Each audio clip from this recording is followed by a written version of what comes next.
We bring you greetings once again in the name of our Lord and Savior Jesus Christ, who suffered and died for us. நமக்காக பாடுபட்டு மரித்த ஆண்டவரும் இரட்சகருமாகிய இயேசு கிறிஸ்துவின் திருப்பெயரால் மீண்டுமாய் உங்களை வாழ்த்துகின்றோம். Praise God for bringing us to the last meeting of this 4-day program in commemoration of the convention of this Kanyakumari Diocese and the bicentenary of Vedamanikam and Ringal Tobe Ministries. அருள் Thiru Ringeltaube Vedamanickam ஆகியோருடைய 200வது ஆண்டு நினைவாகவும் குமரி திருமண்டலத்தினுடைய நற்செய்தி பெருவிழாவாகவும் கொண்டாடப்படுகின்ற இந்த நற்செய்தி கூட்டங்களினுடைய 4வது நாளுக்காக ஆண்டவரை நான் துதிக்கின்றேன். This being the last meeting, I just wanted to say a few words before I move on to my message proper.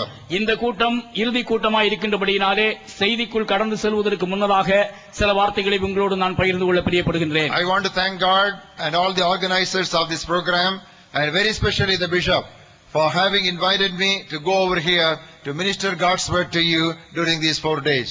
இந்த 4 நாட்களிலே இறை வார்த்தையை இங்கே பகிர்ந்தளிப்பதற்கு எனக்கு வாய்ப்பளித்த ஆண்டவருக்கும் அமைப்பு குழுவினர் அனைவருக்கும் குறிப்பாக திருமண்டலத்தினுடைய பேராயர் பெருந்தகை அவர்களுக்கும் நான் நன்றி கடன் பட்டிருக்கின்றேன், நன்றி சொல்கின்றேன். For whatever blessing you received from the Lord through the ministry of God's word, give him all the glory, and as I always said, he alone is worthy. திருவசனத்தின் மூலமாக நீங்கள் பெற்றுக்கொண்ட எந்த நன்மை ஆசீர்வாதமாக இருந்தாலும் அதற்காக ஆண்டவரையே மகிமைப்படுத்துங்கள். ஏனென்றால் தேவன் ஒருவரே எல்லா கனத்திற்கும் மகிமைக்கும் பாத்திரராயிருக்கிறார். If you want to continue to listen to messages like this, you can tune on to GospelNet channel, TV channel, and there is a program that comes 4 times every week under the name Blessing Time. இந்த விதமான திருவசன போதனைகளை நீங்கள் தொடர்ந்து கேட்க பிரியப்படுவீர்களேயானால் blessing time என்கிற தலைப்பிலே gospel net என்கிற அலைவரிசையிலே வரக்கூடியதான தொலைக்காட்சி நிகழ்ச்சிகளை வாரத்தில் 4 முறை நீங்கள் கண்டுறலாம். It's a very convenient time for you to watch that program. It is from 9:30 to 10 o'clock each evening. ஒவ்வொரு நாளும் இரவு 9:30 மணி முதல் 10 மணி வரை உங்களுக்கு வசதியான நேரத்திலே இந்த நிகழ்ச்சிகள் ஒலிபரப்பப்படுகின்றன. On Mondays, Wednesdays, Thursdays and Saturdays. திங்கள், புதன், வியாழன், சனிக்கிழமைகளிலே இந்த நிகழ்ச்சி வெளிவரும். And I already introduced to you my daily devotional book, Better Every Day, 432 pages of solid biblical devotional instruction. 432 பக்கங்கள் நிறைந்த Better Every Day, நாளொரு மேனி என்கிற என்னுடைய தினசரி தியான நூலை உங்களுக்கு ஏற்கனவே அறிமுகப்படுத்தி இருக்கின்றேன். அதனையும் வாசித்து பயனடையுங்கள். And there are other books written by me and my wife and also my VCDs. Please do visit the bookstall if you have not done so during the last 3 days. நானும் எனது துணைவியாரும் எழுதியுள்ள பல்வேறு நூல்களும் மற்றும் நான் பிரசங்கித்துள்ள பல்வேறு ஒளி தட்டுகளும் புத்தக சாலையிலே விற்பனைக்கு உண்டு. இதுவரை நீங்கள் அதிலே சென்று பார்த்திராவிடில் இப்பொழுது நீங்கள் அவசியம் சென்று பாருங்கள். We are studying about various practical lessons from the sayings and doings of Jesus Christ during the closing days of his life and ministry on earth. இந்த பூவுலக பயணத்திலே ஆண்டவராகிய இயேசு கிறிஸ்து தன்னுடைய இறுதி நாட்களிலே சொல்லியவைகளும் செய்தவைகளும் ஆகிய காரியங்களை குறித்து நாம் தொடர்ந்து தியானித்து வருகின்றோம். On the first evening I spoke to you on the 7 sayings of Jesus Christ from the cross, and I developed the gospel of Golgotha on that basis. முதல் நாளிலே ஆண்டவராகிய இயேசு கிறிஸ்து சிலுவையிலிருந்து திருவாய் மலர்ந்தருளிய 7 வசனங்களை குறிப்பிட்டு கொல்கதாவிலிருந்து வரும் நற்செய்தி என்ற தலைப்பிலே நான் உங்களோடு வசனங்களை பகிர்ந்து கொண்டேன். On the second day I spoke to you on the last sermon of the Lord Jesus Christ, namely on the Holy Spirit. இறுதியாக ஆண்டவராகிய இயேசு ஆற்றிய சொற்பொழிவு என்ற தலைப்பிலே பரிசுத்த ஆவியானவரை குறித்து 2ஆம் நாள் உங்களோடு கூட நான் பகிர்ந்து கொண்டேன். And yesterday I spoke to you on various sufferings of the Lord Jesus Christ and brought out practical lessons as to how we can handle suffering in our own lives as the Lord Jesus did. நேற்றைய தினத்திலே ஆண்டவராகிய இயேசு கிறிஸ்து தனது வாழ்விலே அனுபவித்ததான பல்வேறு பாடுகளை குறித்தும் அதன் அடிப்படையிலே நமது வாழ்விலே நாம் பாடுகளை எவ்வாறு எதிர்கொள்வது என்றும் நாம் தியானித்தோம். First day it was a subject of salvation. முதல் நாளிலே ரட்சிப்பை குறித்ததான செய்தி. Second day it was a subject of the Spirit of God. இரண்டாவது நாளிலே பரிசுத்த ஆவியானவரை குறித்த செய்தி. Yesterday it was a subject of sufferings. மூன்றாம் நாளிலே பாடுகளை குறித்த செய்தி. And today my subject obviously is soul winning. இந்த கடைசி நாளிலே என்னுடைய செய்தி ஆத்தும ஆதாயம். The suffering of Christ was for the salvation of the whole world. இறைமகன் இயேசு அனுபவித்த பாடுகள் எல்லாம் உலக மீட்புக்காகவே. Turn with me to 1 John 2nd chapter and look at the second verse. 1 யோவான் 2ஆம் அத்தியாயம் 2ஆம் வசனத்திற்கு திருப்பிக் கொள்ளுங்கள். Jesus himself is a propitiation for our sins, and not for ours only, but also for the whole world. 1 John 2:2. நம்முடைய பாவங்களை நிவர்த்தி செய்கிற கிருபாதார பலி அவரே. நம்முடைய பாவங்களை மட்டுமல்ல சர்வலோகத்தின் பாவங்களையும் நிவர்த்தி செய்கிற பலியாயிருக்கிறார். Now this is a verse which is normally repeated and read out several times during every communion or bread breaking service. திருவிருந்து ஆராதனையிலே ஐக்கிய பந்தியின் சமயத்திலே அடிக்கடியாய் நம்முடைய திருச்சபைகளிலே சொல்லப்படுகின்றதான வசனம் இது. And I want you to understand that this oft repeated words in our churches is basically a missionary verse. நம்முடைய ஆலய ஆராதனைகளிலே அடிக்கடி உச்சரிக்கப்படுகின்றதான இந்த வசனம் அடிப்படையிலே மிஷனரி சிந்தையை கொண்டுள்ள ஒரு வசனமாகும். Jesus himself is a propitiation for our sins. It is not a full stop there. There is a comma and then it says not for ours only but for the whole world. நம்முடைய பாவங்களை நிவர்த்தி செய்கிற கிருபாதார பலி அவரே என்று முற்றுப்புள்ளி வைக்கப்படாமல் நம்முடைய பாவங்களை மட்டுமல்ல சர்வலோகத்தின் பாவங்களையும் என்று அது தொடர்ந்து சொல்லப்பட்டுள்ளது. That is why the Lord Jesus Christ said, when I am lifted up, I will draw all men unto myself. ஆகவேதான் ஆண்டவர் சொன்னார், நான் உயர்த்தப்பட்டிருக்கும் பொழுது அனைவரையும் என் பக்கமாய் இழுத்துக் கொள்ளுவேன். That is why when Philip saw that Ethiopian minister reading the book of Isaiah, the passage that he chose to expound was the passage concerning the suffering Messiah. ஆகவேதான் நற்செய்தியாளனாகிய பிலிப்பும் கூட அங்கே மந்திரியாகிய எத்தியோப்பிய அதிகாரியை சந்தித்த பொழுது அவனுக்கு ஆண்டவரை பற்றி எடுத்துரைப்பதற்கு ஏசாயா 53வது அத்தியாயத்தை அடிப்படையாய் தெரிந்து கொண்டார். Beginning with that scripture passage, he expounded the gospel to them, and that Ethiopian minister was instantly converted and he was baptized in water. ஏசாயா 53வது அத்தியாயத்தை மையமாய் வைத்து கிறிஸ்துவினுடைய சுவிசேஷத்தை எத்தியோப்பிய மந்திரிக்கு எடுத்துரைத்ததான பிலிப்புவின் வார்த்தைகளை அவன் கேட்ட பொழுது ஆண்டவருக்கு கீழ்ப்படிந்து திருமுழுக்கு பெற்றான் என்று நாம் பார்க்கின்றோம். Jesus was passionate after souls from beginning to end. ஆதி முதல் அந்தம் வரை ஆண்டவராகிய இயேசு கிறிஸ்து ஆத்தும ஆதாய கரிசனையினாலே நிறைந்திருந்தார். Jesus Christ was a soul winner first and last.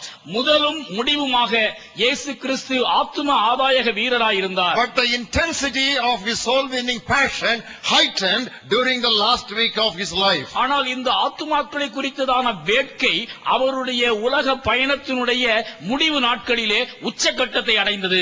Everything that happened or every event that took place during the Passion Week of the Lord Jesus Christ had a lesson of practical relevance for missionary evangelism. பாடுகளின் வாரத்திலே நடைபெற்றதான ஒவ்வொரு சம்பவங்களும் அங்கே நிகழ்ந்ததான ஒவ்வொரு நிகழ்வுகளும் ஆண்டவராகிய இயேசு கிறிஸ்து ஆன்மாக்களின் மீது எத்தனை கரிசனையும் பாரமும் கொண்டிருந்தார் என்பதை நமக்கு எடுத்து இயம்புகின்றதான சாட்சிகளாகவே காணப்படுகின்றன. Today I am going to conduct a tour for all of you from Palm Sunday to Good Friday. குருத்தோலை ஞாயிறு துவங்கி பெரிய வெள்ளி வரை ஒரு சுற்றுலாவாக உங்கள் அனைவரையும் நான் என்னோடு அழைத்துச் செல்ல பிரியப்படுகிறேன். And I want to have 5 stopover in this tour. இந்த சுற்றுலாவிலே 5 நிறுத்தங்களை நான் வைக்க பிரியப்படுகின்றேன். I'm sorry, 7 stopover in this tour. இந்த பயணத்திலே 7 நிறுத்தங்களின் வழியாக நாம் கடந்து செல்வோம். And in each of the stopover, which is nothing but a very interesting incident, there are so many practical lessons for us for soul winning, evangelism and missionary work. இந்த பாடுகளின் வார சுற்றுலாவிலே நாம் செல்லும் பொழுது நிறுத்துகின்றதான ஒவ்வொரு நிறுத்தத்திலும் சுவாரஸ்யமாக நடைபெற்றதான ஒரு சம்பவத்தை நாம் நினைவிற்கு கொண்டு வருவோம். This message is not to bless you, but this message is to make you bleed for the souls who are perishing without hearing the gospel even once in their lifetime. இந்த செய்தி உங்களை ஆசீர்வதிப்பதற்காக அல்ல, மாறாக கிறிஸ்து என்கிற பெயரை ஒருமுறை கூட தங்களுடைய வாழ்க்கையிலே கேள்விப்பட்டிராத காரணத்தினாலே அழிந்து கொண்டிருக்கிற ஆத்துமாக்களுக்காக அழுது இரத்த கண்ணீர் வடிக்கும்படியாக உங்களை ஏவி எழுப்பும். We Christians, we have heard simply too many sermons on our privilege of being blessed. நாம் ஆசீர்வதிக்கப்படும்படியான பல்வேறு ஸ்லாக்கியங்களை குறித்ததான செய்திகளை கேட்டு கேட்டு தலை பெருத்து இருக்கின்றோம். But we are yet to hear enough about our responsibility to be a blessing. ஆனால் நாம் என்ன விதத்திலே மற்றவர்களுக்கு பொறுப்புணர்வோடு நடந்து கொள்ள வேண்டும், மற்றவர்களுக்கு ஆசீர்வாதமாக விளங்க வேண்டும் என்கிற அடிப்படையிலே கேட்டிருக்கின்றதான செய்திகள் மிக மிக குறைவு. So my message of tonight is a message of warning. It is a message of great commission. It is a message of challenge for each of you. Be ready to receive the word implanted in your heart with all meekness and openness and transparency and no bias. ஆகவே என்னுடைய இந்த இரவினுடைய செய்தி உங்களுக்கு ஒரு எச்சரிப்பின் செய்தியாக கடந்து வரும் என்கிறதான எதிர்பார்ப்போடு கூட நீங்கள் காத்திருக்கும்படியாய் நான் கேட்டுக்கொள்கின்றேன். சாந்தத்தோடும் தாழ்மையோடும் இறை வார்த்தைக்கு கீழ்ப்படிந்து நம்முடைய பொறுப்பு இன்னதென்பதை உணர்ந்து கொள்வதற்கு நீங்கள் ஆவலோடு நெருங்கள். 7 incidents from what happened from Palm Sunday to Good Friday in the life of the Lord Jesus Christ. குருத்தோலை ஞாயிறு துவங்கி புனித வெள்ளி வரை ஆண்டவராகிய இயேசு கிறிஸ்துவினுடைய வாழ்விலே நடைபெற்றதான 7 முக்கியமான சம்பவங்கள். Number 1, what I want to refer to is the tethered donkey. முதலாவது நான் குறிப்பிட விடுகின்றதான சம்பவம் கட்டப்பட்டிருந்த கழுதை. Turn with me to Matthew's Gospel in chapter 21. I will read to you the first 3 verses. மத்தேயு 21வது அத்தியாயம் முதல் 3 வசனங்கள். When they drew near to Jerusalem and came to Bethphage at the Mount of Olives, then Jesus sent 2 disciples. அவர்கள் எருசலேமுக்கு சமீபமாய் சேர்ந்து ஒலிவமலைக்கு அருகான பெத்பகேயுக்கு வந்தபோது இயேசுவானவர் சீடரில் 2 பேரை நோக்கி, Go into the village opposite you and immediately you will find a donkey tied and a colt with her. Loose them and bring them to me. உங்களுக்கு எதிரே இருக்கிற கிராமத்துக்கு போங்கள். போனவுடனே அங்கே ஒரு கழுதையையும் அதனோட ஒரு குட்டியையும் கட்டியிருக்க காண்பீர்கள். அவைகளை அவிழ்த்து என்னிடத்தில் கொண்டு வாருங்கள். If anyone says anything to you, you shall say the Lord has need of them, and immediately he will send them. ஒருவன் உங்களுக்கு ஏதாகிலும் சொன்னால் இவைகள் ஆண்டவருக்கு வேண்டும் என்று சொல்லுங்கள், உடனே அவைகளை அனுப்பி விடுவான் என்று சொல்லி அவர்களை அனுப்பினார். This very colorful incident has got so many practical lessons on missionary evangelism, and I want to pick up at least 5 of them tonight. இந்த குறிப்பிட்ட சுவாரஸ்யமான சம்பவம் மிஷனரி சிந்தையை நமக்கு உணர்த்துகின்றதான அநேக படிப்பினைகளை உள்ளடக்கி இருக்கின்றது. அதில் குறிப்பாக 5 காரியங்களை மட்டும் நான் எடுத்து எம்ப விரும்புகின்றேன். First of all, this illustrates rural evangelism. இந்த நிகழ்ச்சி நமக்கு முதலாவது உணர்த்துவது கிராமப்புற நற்செய்தி பணி.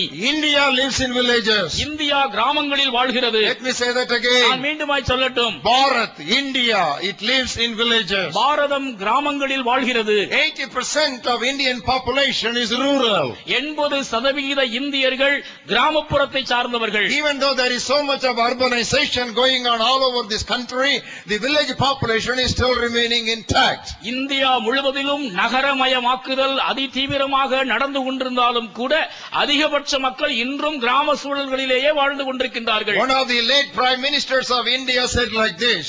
முன்னாள் பாரத பிரதமர்களில் ஒருவர் இவ்விதமாய் சொன்னார். If villages prosper, India prospers. கிராமங்கள் செழித்தால் இந்தியா செழிக்கும். And the person who made the statement was Prime Minister Morarji Desai. இந்த வாசகத்தை கூறியவர் பிரதம மந்திரி மொரார்ஜி தேசாய் அவர்கள். I believe the Church of Jesus Christ to immediately interpolate the truth into its missionary structure. இந்த வாசகத்தை திருச்சபை மக்கள் தங்களுடைய திருச்சபையினுடைய அணுகுமுறையிலே உபயோகிப்பார்களே ஆனால் அது வெற்றியாக இருக்கும் என்று நான் நம்புகின்றேன். We in the Christian community, we have to reflect and re-echo and say, if villages are evangelized, India is evangelized. கிறிஸ்தவத்திலே இருக்கின்றதான நாம் மொரார்ஜி தேசாயினுடைய வார்த்தைகளை எதிரொலிக்கும் வண்ணமாக கிராமங்கள் நற்செய்தி மயமாக்கப்பட்டால் இந்தியா நற்செய்தி மயமாக்கப்படும் என்று முழங்குவோம். But unfortunately, 80% of our Christian work, 80% of our Christian labor and potential and manpower, 80% of our Christian money is spent on the 20% of an Indian population, that is on people who are living in cities and towns and mega cities only. ஆனால் துரதிர்ஷ்டவசமாக நடைமுறையிலே நடைபெறுகின்றதான காரியம் என்னவென்றால் 80% கிறிஸ்தவ முயற்சிகள் அனைத்தும் பணமும் பலமும் சக்தியும் ஏராளமாக பெரிய பெரிய நகரங்களிலும் முக்கிய பட்டணங்களிலுமே செலவழிக்கப்படுகின்றதே ஒழிய 80% வாழ்கின்றதான கிராமங்களிலே இந்த முயற்சிகள் மேற்கொள்ளப்படுவது இல்லை. 600,000 of villages, many of them do not have a single resident gospel witness. 6 லட்சம் கிராமங்கள் இருக்கின்றதான இந்த இந்தியாவிலே ஒரு கிராமத்திற்கு ஒரு நபர் கூட ஆண்டவருடைய சாட்சியாய் இல்லாத அவல நிலை காணப்படுகிறது. There are still villages where you go and ask an old lady who is 80 years plus, who is running a petty shop, whether she knows about Jesus. Her answer would be, you should not be surprised that she does not sell Jesus in her shop. 80களிலே கடை ஒன்று நடத்திக் கொண்டிருக்கின்றதான மூதாட்டி ஒருவரை ஒரு கிராமத்திலே சந்தித்து இயேசுவை குறித்து நீங்கள் கேட்பீர்களேயானால், இல்லை, இந்த இயேசுவை நாங்கள் எங்களுடைய கடைகளிலே வியாபாரம் செய்வது இல்லை என்று அறியாமையோடு கூட சொல்லுகிறார். Or you walk another few kilometers to meet a man who is 85 years old and you ask him whether he knows Jesus. You should not be surprised if he answers, we are sorry, he is not in this village, try in the next. இன்னும் ஒரு சில mile தூரம் கடந்து சென்று 85 வயது நிரம்பியதான ஒரு முதிர் வயது உள்ளவரை நீங்கள் பார்த்து இயேசு கிறிஸ்துவை குறித்து வினவுவீர்களேயானால், அவர் மிகுந்த ஆச்சரியத்தோடு சொல்லுகின்றார், இயேசு கிறிஸ்து இந்த கிராமத்திலே இல்லை என்று. Our honorable minister Mr. Dayanidhi Maran has got a project, a computer and a cell phone for every villager in India. நமது மதிப்பிற்குரிய மாண்புமிகு மாறன் அவர்கள் ஒவ்வொரு கிராமத்திற்கும் ஒவ்வொரு கணனி, ஒவ்வொரு கிராமத்திற்கும் ஒவ்வொரு அலைபேசி என்று அவர் திட்டமிட்டிருக்கின்றார். When will the Church of Jesus Christ get this passion of ministers and the vision of prime ministers and the passion of the Lord Jesus himself? எப்பொழுது நம்முடைய திருச்சபையானது இப்படிப்பட்டதான பிரதம மந்திரிகள் அறிவிக்கின்றதான கிராம திட்டங்களை, ஏன் ஆண்டவராகிய இயேசு கிறிஸ்துதாமே அறிவித்ததான இந்த கிராமங்களை முன்னிட்டதான ஒரு சவாலை பெறப்போகின்றது? There is another lesson that we have in this donkeys incident. இந்த கழுதையை குறித்ததான சம்பவத்திலே நாம் கற்றுக்கொள்ளக்கூடியதான இன்னொரு படிப்பினையும் உண்டு. Like the donkey, people are bound for a lifetime by superstitious fears and lifelong beliefs which have kept them in bondage and midnight gloom for generation after generation. அங்கே அந்த கழுதை கட்டப்பட்டிருந்ததை போலவே காலமாக தலைமுறையாக அடிமைத்தனத்திலும் அந்தகாரத்திலும் மூட பழக்க வழக்கங்களிலும் கட்டுண்டு கிடைக்கின்றதான ஏராளம் மக்கள் இன்றைக்கு இந்திய தேசத்திலே உண்டு. You go to the state of Orissa and there is a group of tribal people by name Bondos. Their ladies don't put anything on their bodies.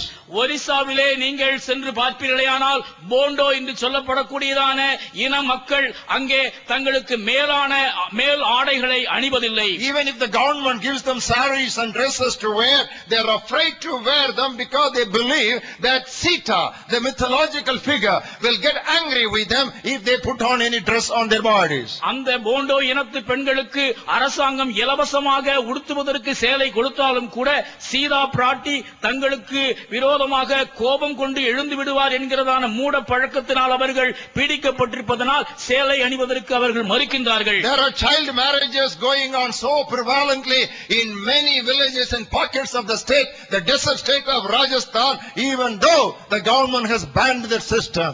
பாலைவன பூமியாகிய ராஜஸ்தானுக்கு செல்வீர்களே, ஆனால் அரசாங்கம் தடை செய்திருந்ததான நிலையிலும் கூட சட்டங்களை மீறி பாலர் திருமணங்கள் சிறு வயதிலேயே அனைவருக்கு நடத்தப்பட்டுக் கொண்டுதான் ஆங்காங்கே கிராமங்களிலும் வீதிகளிலும் காணப்படுகின்றன. In every village you can have scores of child widows. Child widows, follow me carefully, brothers and sisters. Enlightened Christians, evangelized Christians, edified Christians, educated Christians, emancipated Christians, listen. This is a challenge that comes to you. அருமையான பக்தி நிறைந்த கிறிஸ்தவர்களே, திருச்சபையினுடைய வசனம் தெரிந்ததான கிறிஸ்தவ நண்பர்களே, உணர்ச்சி வசத்தோடு வேதத்தை படிக்கின்றதான கிறிஸ்தவர்களே, தலையிலே திருவசனத்தினுடைய அறிவினால் நிறைந்திருக்கின்றதான அருமையான திருச்சபையின் மக்களே, உங்களுக்கு நான் ஒரு சொல்லுகின்றதான விந்தையை, வியப்பூட்டுகின்ற செய்தியை நன்றாக கவனித்து பாருங்கள். ராஜஸ்தானுடைய குக்கிராமங்களிலே சிறு வயதில்தானே தன்னுடைய கணவனை இழந்து குழந்தை விதவைகள் அநேகர் இருப்பதை உங்களுக்கு முன்னதாக சவாலாய் நினைத்து பாருங்கள். Why North India? You go to another state here, right in South India, the state of Karnataka. Temple prostitution is so prevalent in that state. ஏன் அவ்வளவு தூரம் செல்வானேன்? வட இந்தியாவை விட்டு நம்முடைய தென் மாநிலமாகிய கர்நாடகாவிற்கு வாருங்கள். அங்கும் கூட தேவதாசி பழக்கத்தினாலே அங்கே கோவில் விபச்சாரம் கொடிகட்டி பறக்கிறது. உங்களுக்கு தெரியுமா? Go to the central part of India, even Madhya Pradesh, which has 7 states of India in its border. Still, there are witch doctors who will brand the stomach area of ailing people with headache or hip ache or any problem with red hot iron. வடக்கிற்கும் தெற்கிற்கும் மையமாகிய மத்திய பிரதேசத்திற்கு செல்லுங்கள். 7 மாநிலங்கள் தொட்டுக் கொண்டிருக்கின்றதான இந்த மைய மாநிலமாகிய மத்திய பிரதேசத்திலே இன்றைக்கும் கூட மந்திரவாதிகள் செய்கின்ற செயல் என்ன தெரியுமா?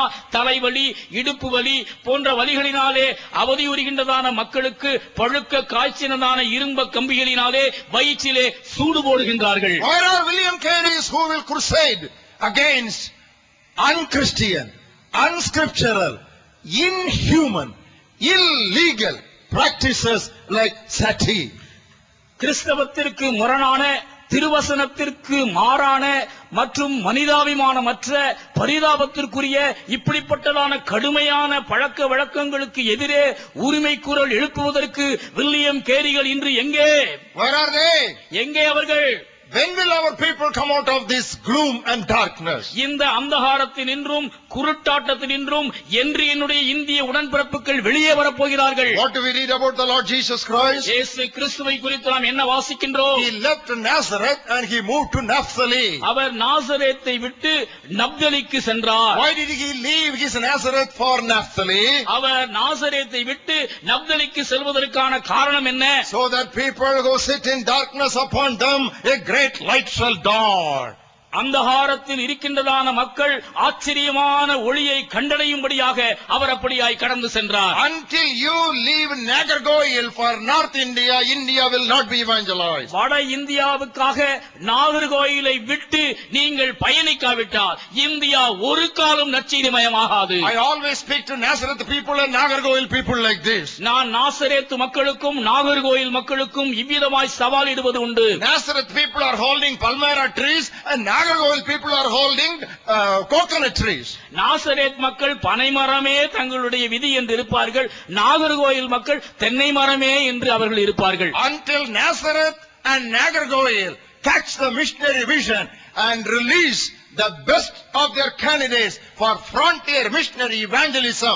I say, I'm not a prophet, I'm not a son of a prophet, but I predict that India will not be totally evangelized. நான் தீர்க்கதரிசியும் அல்ல, தீர்க்கதரிசியினுடைய புத்திரனும் அல்ல.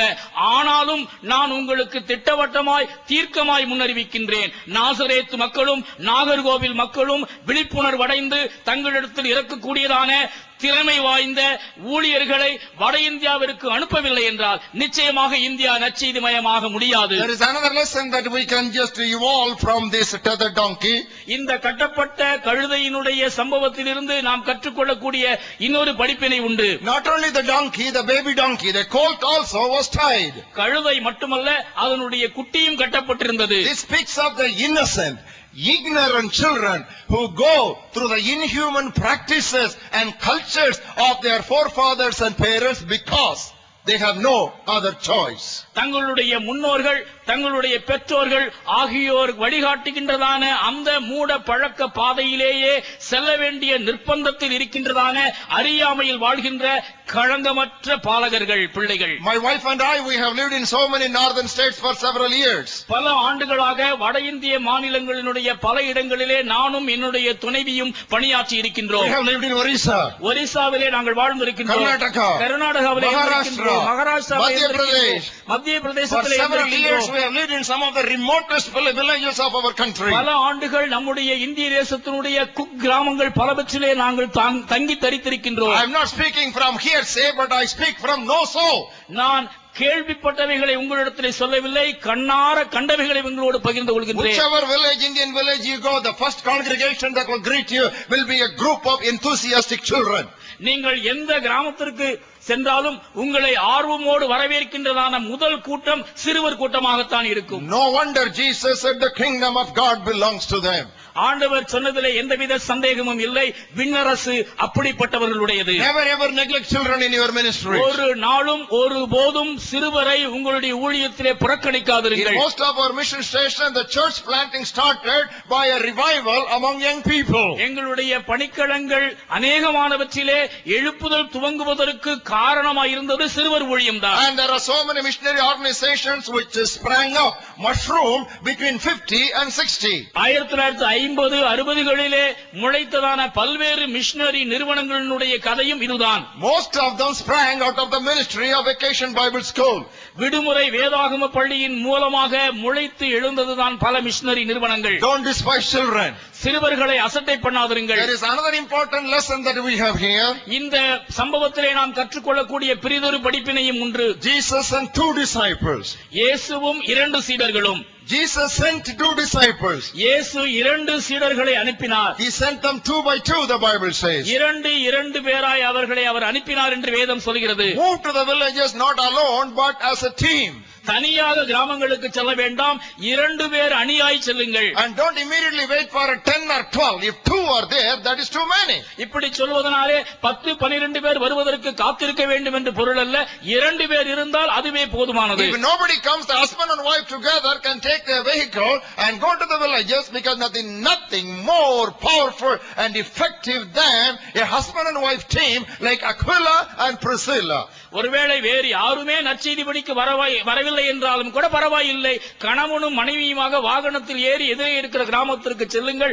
ஆக்கில்லா பிரிஸ்கில்லா தம்பதியரைப் போல குடும்பமாய் சென்று ஊழியம் செய்வதைப் போல சிறந்த பயனுள்ள பணி வேறு எதுவும் இல்லை. And whenever we talk about ministry, don't immediately confine it to the gender, masculine gender. எப்பொழுதுமே ஊழியம் என்று சொல்லும் பொழுது ஆண்கள் மட்டும்தான் என்கிறதான குறுகிய எண்ணத்தையும் கூட கைவிடுங்கள். Here what was brought to Jesus was not a male donkey but a female donkey. ஆண்டவருக்காக அழைத்து வரப்பட்ட கழுதை ஆண் கழுதை அல்ல, இங்கே குறிப்பிடப்பட்டிருப்பது பெண் கழுதை என்று பார்க்கின்றோம். We want women ministries, women donkeys to carry the Lord Jesus Christ into the villages. ஆண்டவராகிய இயேசுவை கிராமங்களுக்கு சுமந்து செல்வதற்கு பெண் கழுதைகள் நமக்கு தேவை. We want Pandit Rama boys to raise Mukti missions in places like Maharashtra. Maharashtra போன்ற மாநிலங்களிலே முளைத்தெழும்பியதான முக்தி மிஷனை ஸ்தாபித்த பண்டித ராமாபாய்கள் இன்று தேவை. And we want Amy Carmichaels to raise Donauer fellowships. Dohnavur நட்சத்திர கூட்டத்தை உருவாக்கிய ஏமி கார்மைக்கல் அம்மையார்கள் இன்றைக்கு தேவை. We want Mary Slessors who will dare to move into the dungeon and the dunghill of cannibals to snatch them from that bad, evil, treacherous habit. நரமாமிச பட்சிணிகள் வாழ்கின்றதான அந்த கொடிய இருண்ட ஆப்பிரிக்க காடுகளிலே அதற்கான மேரி ஸ்லெசர்கள் இன்று தேவை.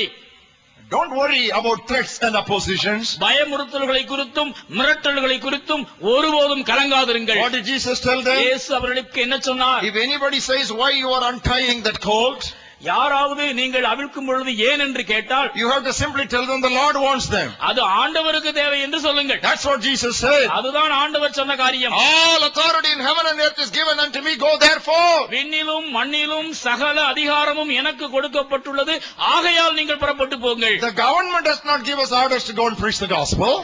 நற்செய்தியை பிரசங்கிப்பதற்கு அரசாங்கம் நமக்கு ஆணை கொடுக்கவில்லை. God gives us commandment to go and preach the gospel. தேவன் நற்செய்தியை பறைசாற்றுவதற்கான பேராணையை நமக்கு பிறப்பித்துள்ளார். Government cannot stop us preaching the gospel.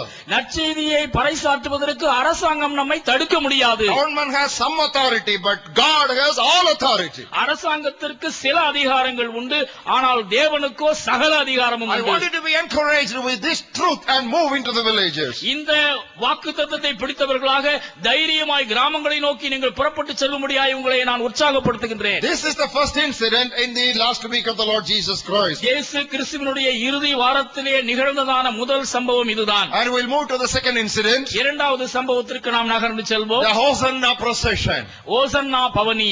The open air procession. திறந்த வெளி பவனி. Turn with me to Matthew 21st chapter. I will read to you from verse 7 to 10. மத்தேயு 21வது அத்தியாயம் 7 முதல் 10 வசனங்கள். They brought the donkey and the colt and laid their clothes on them and set him on them. கழுதையையும் குட்டியையும் கொண்டு வந்து அவைகள் மேல் தங்கள் ஆடைகளை போட்டு அவரை ஏற்றினார்கள். And a very great multitude spread their garments on the road. திரளான மக்கள் தங்கள் ஆடைகளை வழியிலே விரித்தார்கள். Others cut down branches from the trees and spread them on the road. வேறு சிலர் மரக்கிளைகளை தரித்து வழியிலே பரப்பினார்கள். And the multitudes who went before and those who followed cried out, saying, Hosanna to the Son of David, blessed is he who comes in the name of the Lord, Hosanna in the highest. முன்னடப்பாரும் பின்னடப்பாரும் ஆகிய திரளான மக்கள் தாவீதின் குமாரனுக்கு ஓசன்னா, கர்த்தரின் நாமத்தினாலே வருகிறவர் துதிக்கப்பட்டவர், உன்னதத்திலே ஓசன்னா என்று சொல்லி ஆர்ப்பரித்தார்கள். When he had come into Jerusalem, all the city was moved, saying, Who is this? அவர் எருசலேமுக்குள் பிரவேசிக்கையில் நகரத்தார் யாவரும் ஆச்சரியப்பட்டு இவர் யார் என்று விசாரித்தார்கள். Here we have a picture of open air evangelism. இங்கே திறந்த வெளி நற்செய்தியை குறித்ததான ஒரு அருமையான சித்திரத்தை பார்க்கின்றோம். This is what open air evangelism does. திறந்த வெளி நற்செய்தி பணி நிகழ்த்துவது இதுதான். It impacts communities. சமுதாயத்தை அது பாதிக்கின்றது. It impacts the neighborhood. அயலகத்தாரை அது பாதிக்கின்றது. What does the Bible say? வேதம் என்ன சொல்கிறது? The entire city was moved and they began to ask, Who is this? நகரத்தார் அனைவரும் பரபரப்படைந்து இது என்னவென்று வினவினார்கள். Dear Christian friends, அருமையான கிறிஸ்தவ நண்பர்களே, go into the streets. வீதிகளிலே செல்லுங்கள். Don't get stuck inside the sanctuary. உங்களுடைய ஆலயங்களுக்குள்ளேயே கிடக்காதிருங்கள். Let me say that again. நான் மீண்டுமாய் சொல்லட்டும். Go into the streets. வீதிகளுக்கு செல்லுங்கள். Don't get stuck inside your sanctuary. ஆலயங்களுக்குள்ளேயே அடங்கி கிடக்காதிருங்கள். Jesus said, Go to the world. But we tell the people, Come to us. ஆண்டவர் சீடர்களை பார்த்து சொன்னால் புறப்பட்டு போங்கள் என்று. ஆனால் நாம் சொல்வது என்ன?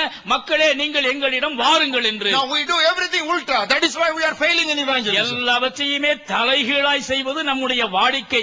ஆகையால் தான் தோல்வி மேல் தோல்வியை நாம் தழுவிக் What should கொண்டிருக்கிறோம். you do if you should catch men as fish for Jesus Christ? நீங்கள் மனிதரை மீன் பிடிப்பது போல ஆண்டவருக்கு பிடிக்க வேண்டுமானால் என்ன செய்ய வேண்டும்? You keep on praying inside your church, the fish will not come to you.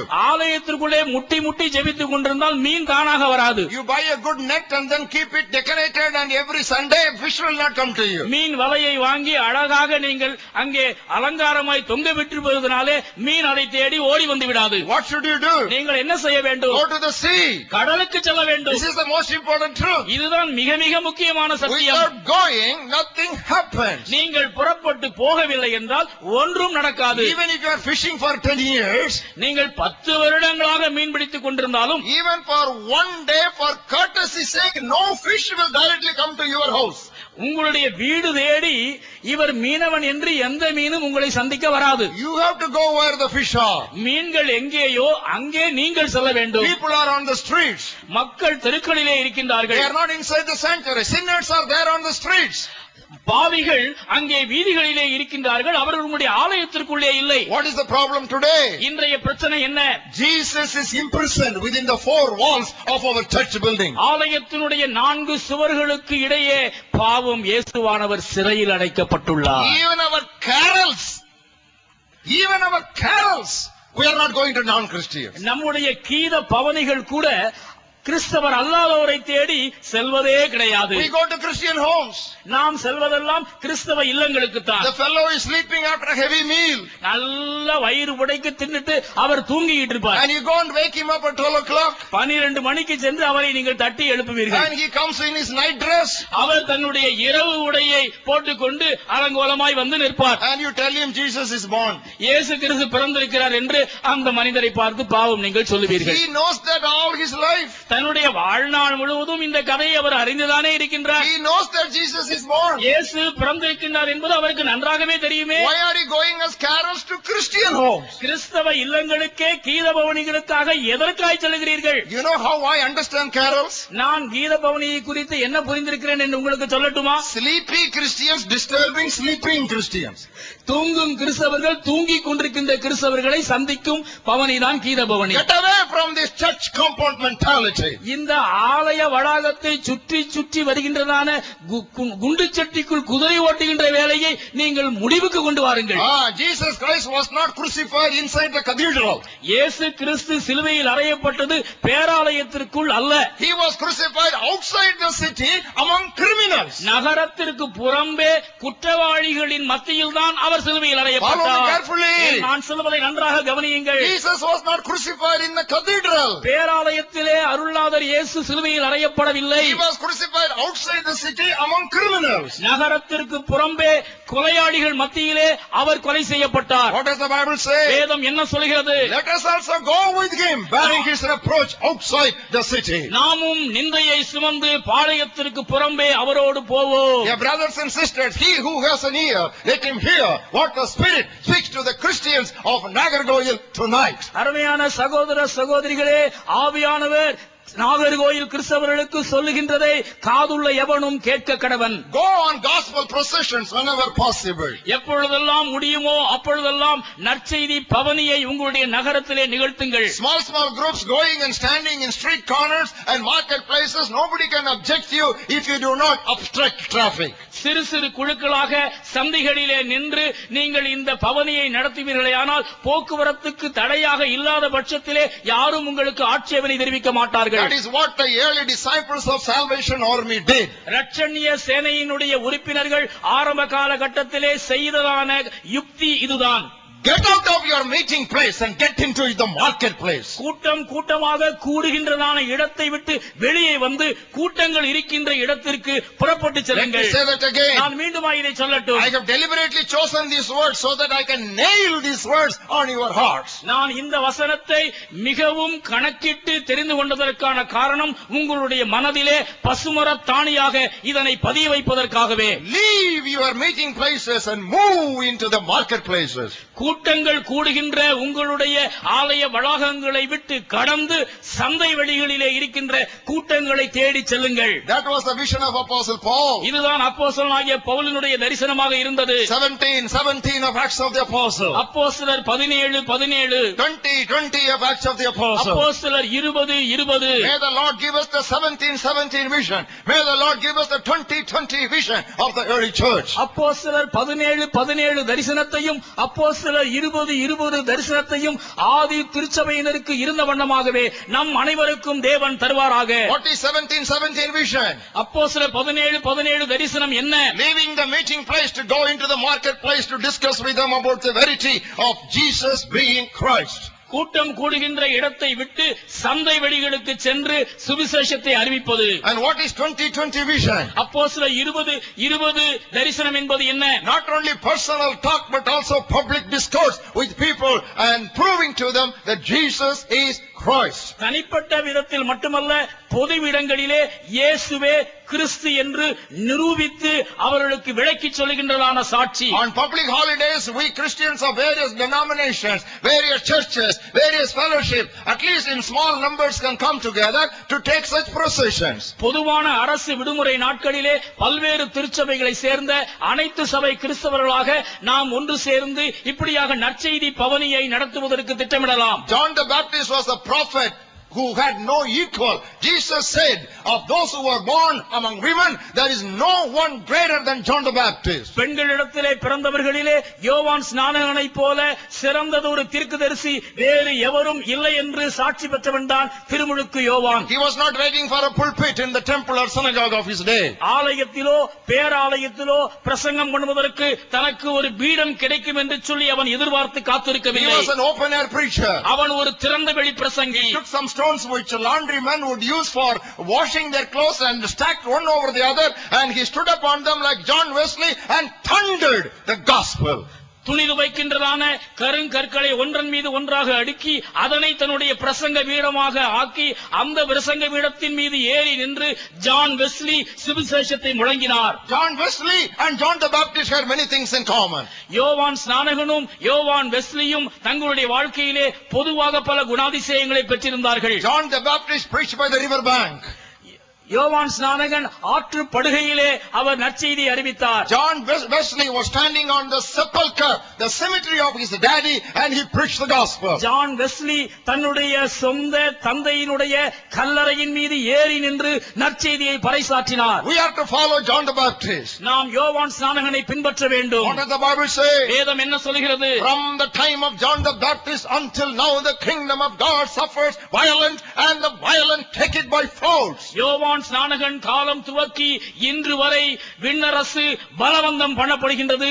பலவந்தம் பண்ணுகின்றவர்கள் அதனை பிடித்துக் What is கொள்கின்றார்கள். the meaning of the text? இந்த வசனத்தினுடைய அர்த்தம் என்ன? As long as when we talk about the kingdom of God and the gospel of the kingdom of God, we need to be aggressive and we need to be exactly how John the Baptist preached the message that he preached. விண்ணரசை குறித்தும் விண்ணரசினுடைய நற்செய்தியை குறித்தும் எப்பொழுதெல்லாம் நாம் பறைசாற்ற விரும்புகின்றோமோ அப்பொழுதெல்லாம் யோவான் ஸ்நானகன் எப்படி அழுத்தம் திருத்தமாக ஆணித்தரமாக முழங்கினானோ அதே வண்ணமாக தீவிரமாய் நாம் செயல்பட வேண்டும். Go to the highways with the gospel of Jesus Christ. நெடுஞ்சாலைகளிலே நற்செய்தியை சுமந்து செல்லுங்கள். Go to the byways and lanes and marketplaces with the gospel of Jesus Christ. பக்க சாலைகளிலும் சந்திகளிலும் தெரு முனைகளிலும் நற்செய்தியை தைரியமாய் பறைசாற்றுங்கள். Where did Jesus Christ preach the gospel? இயேசு கிறிஸ்து நற்செய்தியை எங்கே பிரசங்கித்தார்? He preached the gospel in seashores. கடற்கரைகளிலே பிரசங்கித்தார். He preached the gospel in lakesides. ஏரி கரையோரங்களிலே அவர் நற்செய்தியை பறைசாற்றினார். He preached the gospel in mountainsides.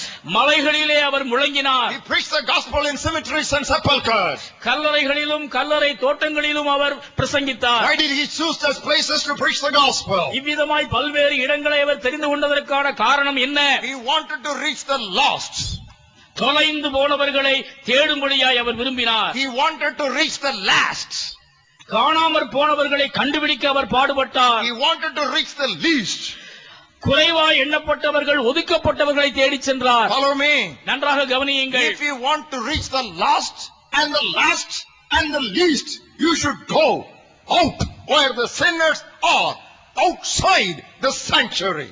தொலைந்து போனவர்களையும் தோய்ந்து போனவர்களையும் தொடப்படாதவர்களையும் நீங்கள் சந்திக்க வேண்டுமானால் பாவிகள் இருக்கின்றதான அந்த இடத்திற்கு தானே புறப்பட்டு சென்று அவர்களை சந்திக்க வேண்டும். Bring them in. There is so much of space in God's banqueting hall. வெளியே இருக்கின்றதான அவர்களை உள்ளே அழைத்து வாருங்கள்.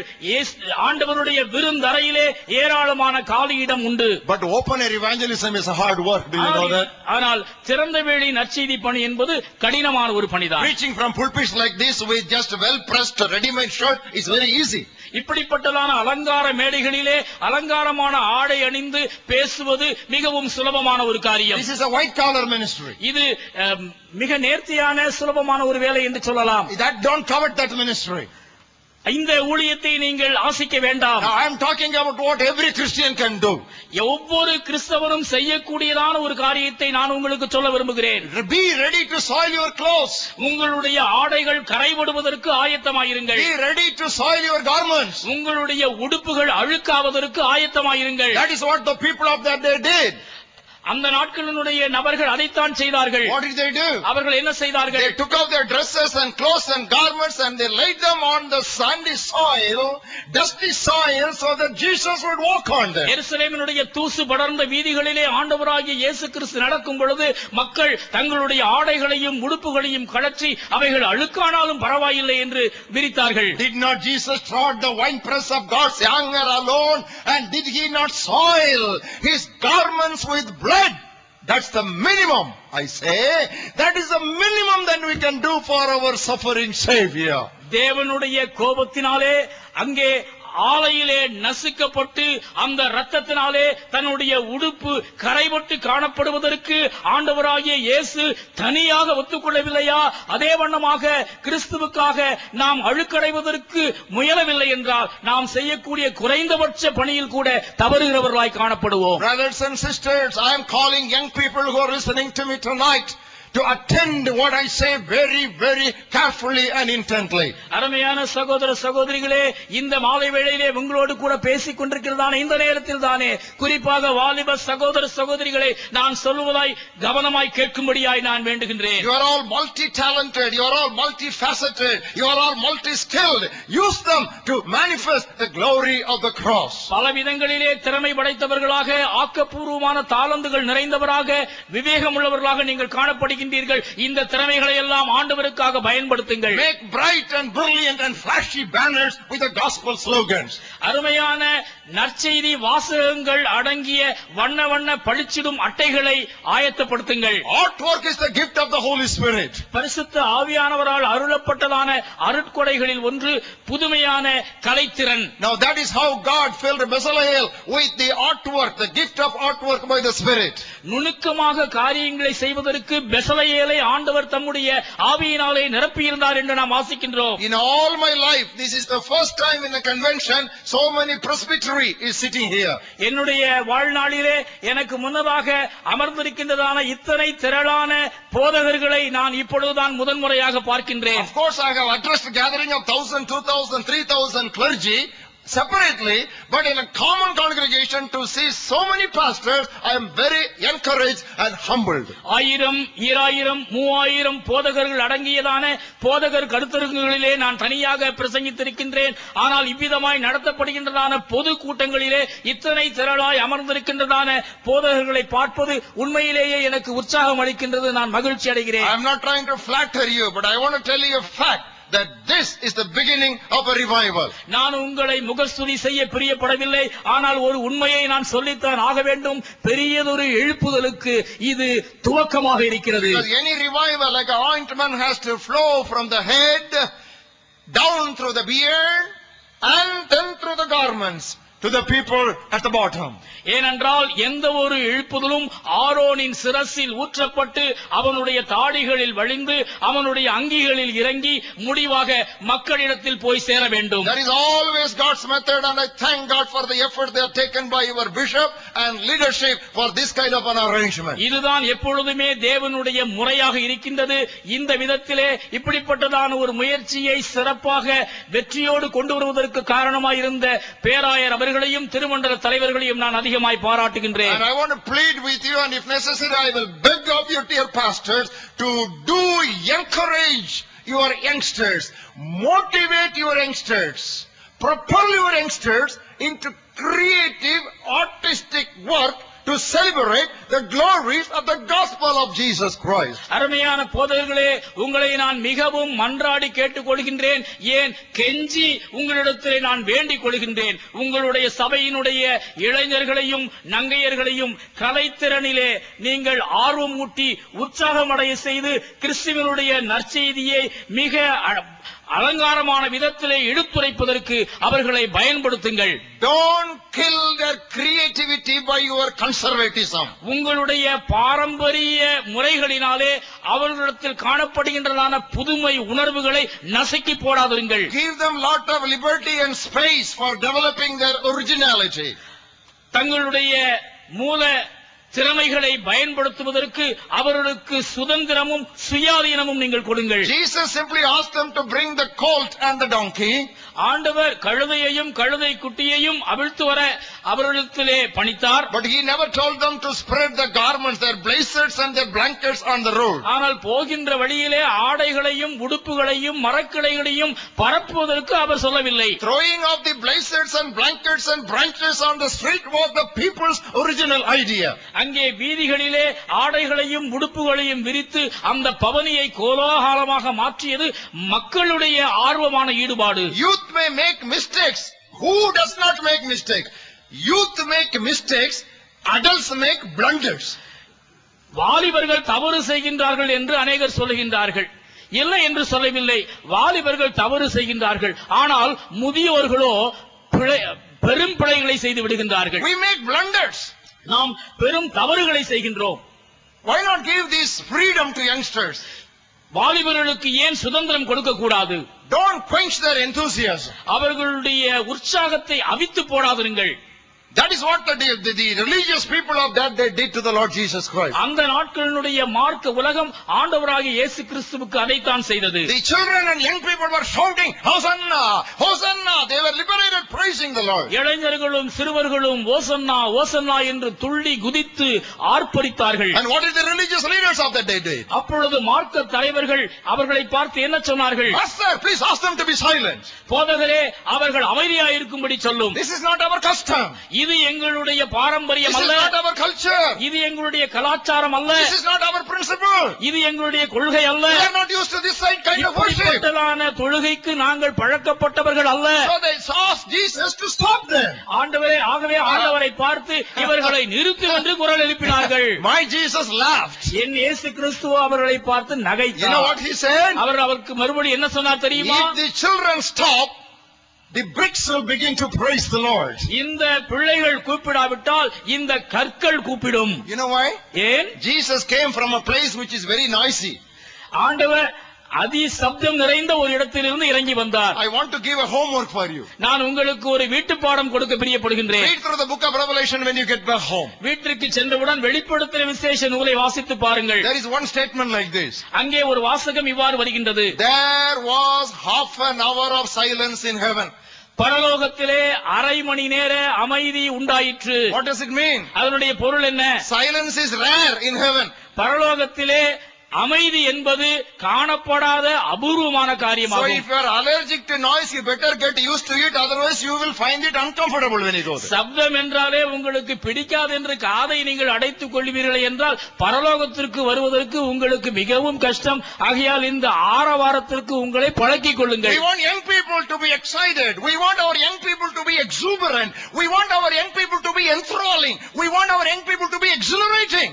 நம்முடைய வாலிபர்கள் ஆரவாரிக்கவும் ஆர்ப்பரிக்கவும் கிளர்ந்து எழவும் கோஷமிடவும் முழக்கமிட்டு குதிக்கவும் நாம் அவர்களை விட்டுவிட வேண்டும். I am standing here because of two great pastors. நான் இங்கே நிற்பதற்கு காரணம் இரண்டு பெரிய போதகர்கள். One is Reverend K.S. Abraham of Tinnevelly Diocese. Tirunelveli திருமண்டலத்தை சேர்ந்த அருள் திரு K.S. ஆபிரகாம் அவர்கள். He later joined Friends Missionary Prayer Band. அவர் பின் நாட்களிலே நண்பர் சுவிசேஷ ஜெபக்குழுவிலே இணைந்தார். The other one was Reverend P. Jebamani. இன்னொருவர் அருள் திரு பி ஜெபமணி ஆவார். He was the elder brother of Brother P. Samuel. சகோதரன் B Samuel அவர்களுடைய மூத்த சகோதரன் ஆவார். Both of them were presbyters in the Nazareth church. Nazareth ஆலயத்திலே இவர்கள் இருவரும் குருவானவர்களாக இருந்தார்கள். That is the time I was born again. அப்பொழுதுதான் நான் மறுபிறப்பு அனுபவத்திற்குள் வந்தேன். So I told these two pastors my experience with Christ. ஆண்டவரோடு நான் அனுபவித்ததான காரியத்தை இரண்டு போதகர்களிடத்திலும் நான் பகிர்ந்து கொண்டேன். They put me in the front of dawn preaching.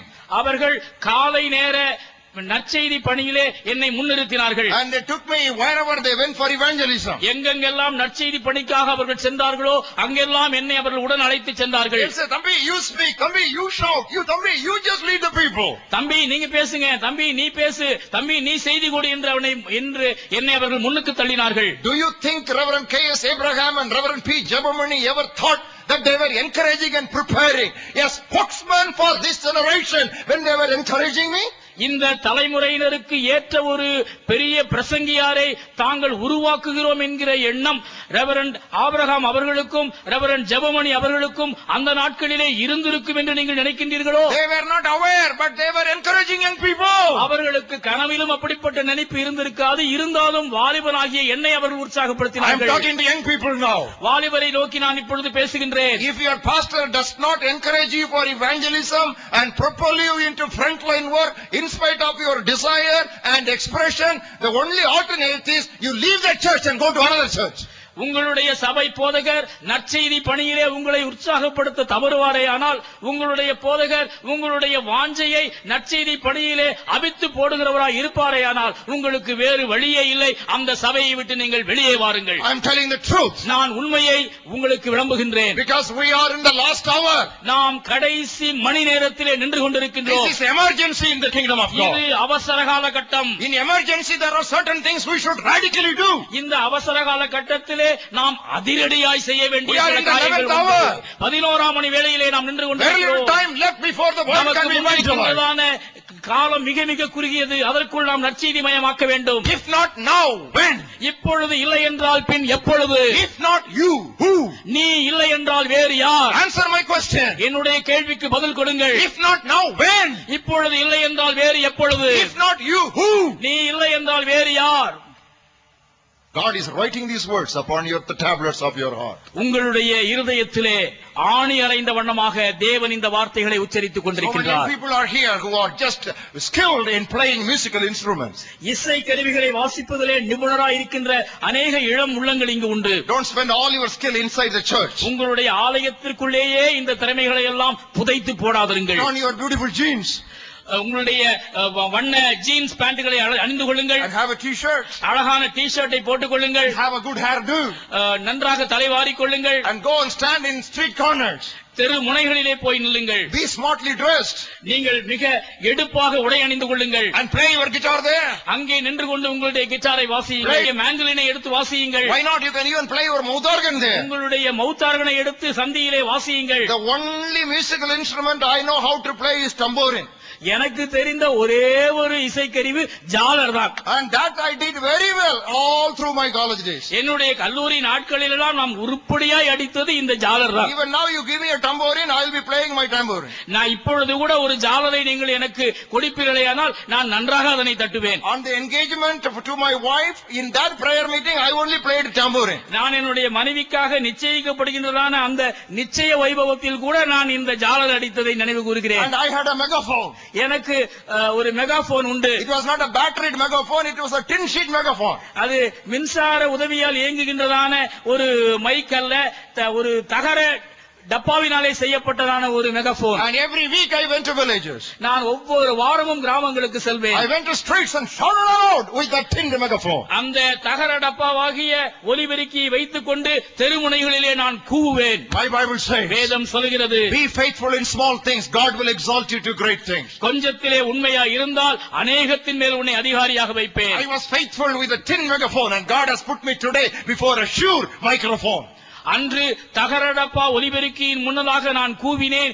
இன்று அதிநவீன இந்த ஜியோர் மைக் முன்னதாக நின்று பேசும் வாய்ப்பை ஆண்டவர் எனக்கு தந்திருக்கிறார். Dear brothers and sisters, you are listening to the heartbeat of a missionary tonight.